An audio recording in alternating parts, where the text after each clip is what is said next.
Alvin Ikenwe, also known as Mr. Alvin. My age, I'll let you lot guess that. We always get different varies. So yeah, man, I'm an actor, presenter, host, all-round bandman is what I really say, and a sickle cell advocate. And I do that all while having a sickle cell. Sickle cell is a hereditary blood disease. It's predominantly known in the black community, specifically African Caribbean cultures, but some other cultures do have it as well, I've heard. But I actually think I met an Indian girl who had it actually, so yeah. But sickle cell basically is the sickling of cells. So humans, majority of humans have got whole round blood cells, which are full circle that carry oxygen around the body. Now with people who have sickle cell disease, some of our cells become crescent shaped, and when they're crescent shaped, it means that it cannot carry oxygen around the blood completely. So obviously some people got full shapes and some of us have got can't really do it right now, but it's like a crescent, it's basically a crescent shape. What tends to happen is that with the crescent shape, it becomes hot and sticky within the body, so then it tends to not flow well. And obviously when your blood is doing that, it clogs up within the joints or within certain areas of the blood, which causes excruciating pain for people that have sickle cell. So yeah, to sum it up, sickle cell it's basically, it's a blood disease, of course, comes hand in hand with anemia as well. So a lot of people that you meet who have sickle cell are SS anemia, so sickle cell anemia.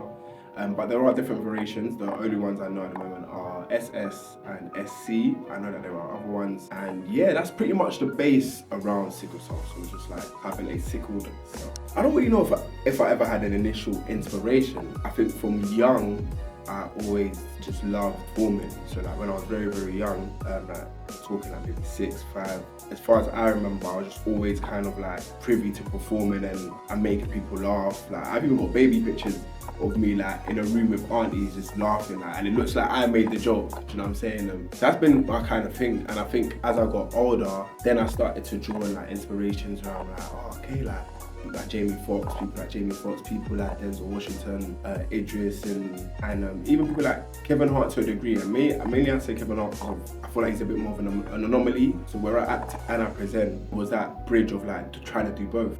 Even someone like James Corden as well, like he was able to do the acting thing.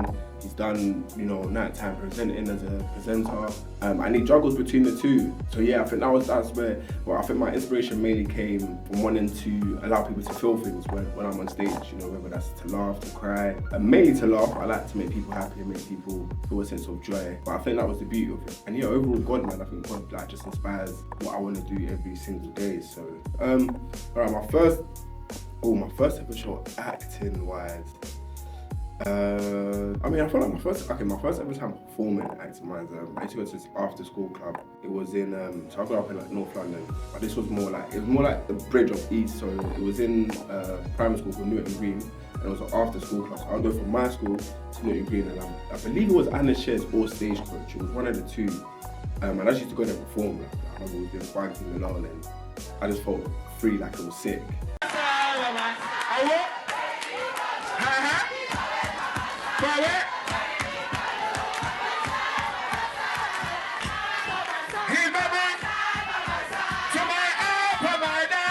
And yeah, it was just one of those things where it's like I'm on stage pretending to be someone else or a character, and I just loved it. I remember just enjoying it. In terms of hosting as well, I used to host as a duo. So I used to do it with one of my boys, Sean, and stuff. And I feel like it was interesting because we always had like a certain type of banter. And the first time we proper hosted, I remember this because it was a bit mad. I was a bit older as well. They had a host for the event, so it was at a youth club, St. Mary's Youth Club. They had a host, whatever. And I remember that people was like, oh, this host is. Then they asked me and Sean to host a segment, like to present something and host a segment. And then I remember we just got out there and was like, yo, what's going on? I'm Uncle, I'm Mr. And like the energy just went from like here to like here, and everyone was like, raw, these lot are sick, da, da, da, da, da.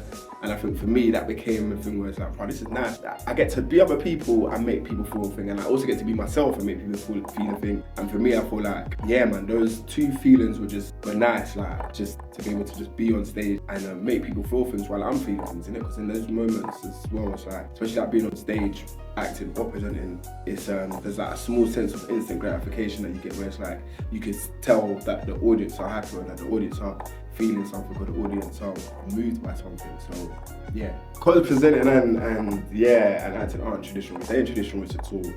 So I was on the path I was on. Then it got to college, going into uni now, and I think that's when life kind of gets real. And sometimes being the eldest of four, it's like there's kind of like a lot expected from me, especially when you come from an African household, in fact. So for me, I guess the traditional route would have been to be a doctor or a lawyer or, you know, any of these forms. So yeah, I got into a drama school. Yeah, it wasn't believed to be a degree as such. So then I ended up going to just do uni, and I ended up studying marketing and multimedia, which is amazing, by the way. Nothing against it, and I think it taught me a lot, and I got to meet different people from different walks of life. I guess I would have ended up becoming a marketer to a degree. I think I still do, in some essence. Like, it taught me graphic design. When I was saying in the beginning, like, I've done graphic design, I still do graphic design today. I can edit videos, I can edit pictures, and do a bit of like advertising and marketing ideas. So yeah, I think, and maybe I still could be, you know, on the side. I mean, yeah, it's a creative strategist, really. That's probably what I would have been the traditional route. And yeah, maybe I can still do that, you know. A normal day. How many days have I? Actually, no, a normal day on set or a show. Okay, like, let's talk stage. If we talk stage, for example, like I did a play last year called I Love Acting. And I guess a normal day is like, yeah, waking up, having breakfast, making my way into theatre, just being on stage. Man, we do a warm up, you know, warm down, talk with the man them, and then just get into script work, really, and then just build around the character, trying to make the right choices. Yeah, that's probably like what it's like for stage. There was days where I'll be on my way to the theatre, I'm reading the script, then I get to the theatre, chill for a bit, read the script. Like, it's a lot of just, you know, scripting and then getting into the work. If we're talking like TV and film, recently done work on Supercell. That's a bit different now, like, especially when you're working with Netflix, but that's like, that entails being picked up from home in the mornings. Like, you're getting picked up, you're getting driven to your trailer, you jump in your trailer, yeah, then you come off set, and yeah, you go back to your trailer, and then before you know it, you're back home. That's what a normal day's like, and an amazing day at that too. And then hosting, yeah, similar, man. Hosting is that, it's always been like that. Find out your brief. For me, like, I'll probably find out my brief or what they need me to do like a couple of days before, make my way to the venue, either I get there, train, drive, bus, whatever it is, and then just be ready to perform, essentially. Yeah, just I always take into consideration of being me, try to get there in decent time to kind of meet or see the type of vibe people have, and then just get on stage and just do what I do best, and just be me and let people enjoy me for who I am, and orchestrate the event. It's been a battle, to be fair. I feel like when every time I speak about Sickle Cell in my life, I see it as like Superman. Sickle Cell is my kryptonite, but at the same time, it's in a weird way what makes me stronger. So it's not just my kryptonite, it's also that boost. So yeah, I feel like all my day-to-day is like, with sickle cell, because it's an invisible disease, like, it's not always face-fronting. So you might look at me and be like, oh, but he looks fine, but sometimes I might be having pain in my arm, or pain in my leg, or pain within my body and stuff, and I just pop some painkillers and just try to get on my day as best as can. And sometimes I do have good days, like sometimes I'm perfectly fine, like I feel good within myself. It's an interesting journey because I've done shows in pain. Like, I've done shows where I'm having a sickle cell crisis and I know I'm gonna have to go to hospital tomorrow, but I'm here to serve the people, I'm here to serve the audience. So like, and it's been some of my best shows in a weird way. Like, sometimes I've had a crisis and I'm doing a hosting gig, and it's like, I'm on stage and I'm doing the most, and it's a thing where it's like, I feel like I'm probably doing the most to try to forget about the pain. And also because I know the pain is there, I'm like, let me entertain, like, to a degree now, like, as I've gotten older, I feel like sometimes I'm entertaining these people as an entertainment to distract myself from the pain, which always works, you know what I'm saying? And I'm always doing stuff that's like, wow, like, I wouldn't have thought of that. So it's always been a beautiful nightmare. In my day-to-days, it's always like, you know, it varies. And during winter, if I'm ever stressed, that's when it kind of flares out. That's when I start to get ill. For me, so it's like, yeah, even though I was saying in the beginning it's a blood disease, it does cause a lot of other effects. So it's affecting you pain-wise, but it's just affecting your blood flow and blood cells. It's always remembering to take medication like folic acid, which obviously renews blood cells as well. On my day-to-day, my main thing is obviously just drinking water. One of my main things is always prayer for me personally. Like, I feel like presenting my day into God's hands just allows me to have a peace, just knowing that, you know, today will be all right. It just allows you to get on.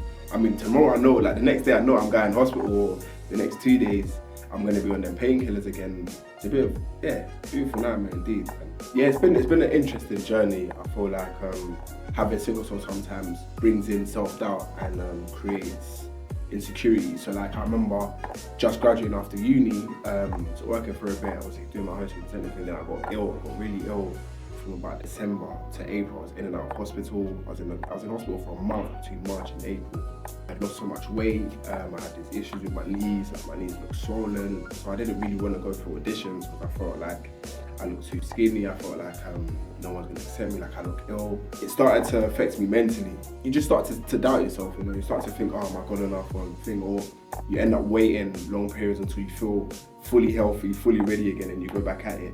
But then even in those moments, you just hope and you keep hoping and praying that you don't get ill again because you don't want the same thing to happen with staying afloat. I mean, if you know sickle cell, it can come out at any moment, you know what I'm saying? Like just because you're stressed or if it's too cold or hot or cold weather, and sometimes your body just feels like, hey, I'm here, and I'm just trying to talk about it more so that people are just aware.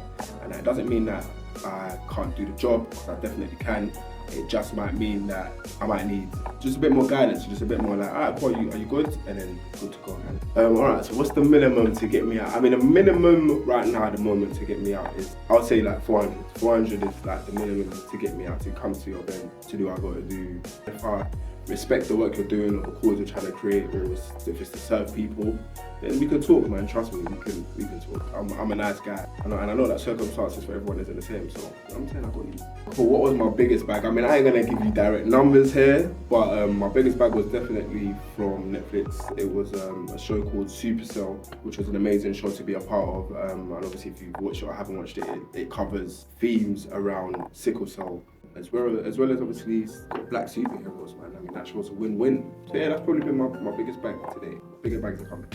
I would say don't listen to outside noise, and just do what you love and do what you gotta do. Only you know why you're doing it, only you know why you wanna do it, and only you are gonna be able to feed your family and feed yourself, do you know what I'm saying? So, and I think even with, like, for people that have sickle cell and don't have sickle cell, it's like, all right, cool. For me, it's number one priority is looking after my body, and I do that as best as I can. Obviously, I know that with sickle cell it's never that easy every single time, and even if you don't have sickle cell, do that as well. You know what I'm saying? Like, make sure you're aiming to that. And then at the end of the day, it's you and your ideas in it, and people say stuff because they can't fathom your own greatness. Only their mind can reach as far. So yeah, man, keep going. And overall, I believe in God, so I'm gonna say trust God. So right now, just a fair bit. So like I said, I do a lot. So hosting wise, working with a lot of companies as well. I work with Boxmark a lot. So I do like a brunch there, majority of Saturdays, which might be slowing down just a bit, but there's a few ones. So I usually post on my story the events that I'm doing or where I'm going to be at. I've been doing a lot of speaking recently, talking to people about sickle cell and my journey personally with sickle cell, as well as like acting and presenting. Acting wise, just auditioning. I mean, who knows, when this comes out, I might be in something, or series, TV show, or I'm still on stage. I've presented an amazing event. Like, just I hope I'm still doing what I love and more. And also something I didn't mention is it's like I've got this idea of like a social enterprise. I'm really doing something for my people with sickle cell, especially the younger generation. I didn't really have an older brother or anyone to look up to, so that's something that's been on my mind for a very long time. Just doing something for younger generations that don't have older siblings, or even if they do, but just want to be able to connect with more people that have sickle cell. And just, you know what I always say, I think the best way is to speak to that friend in life. Even in life, like without illnesses, we all deal with things differently. So if we're talking about like with a sickness or an illness, you just speak to them on a genuine basis and just be like, yo, like, how can I help?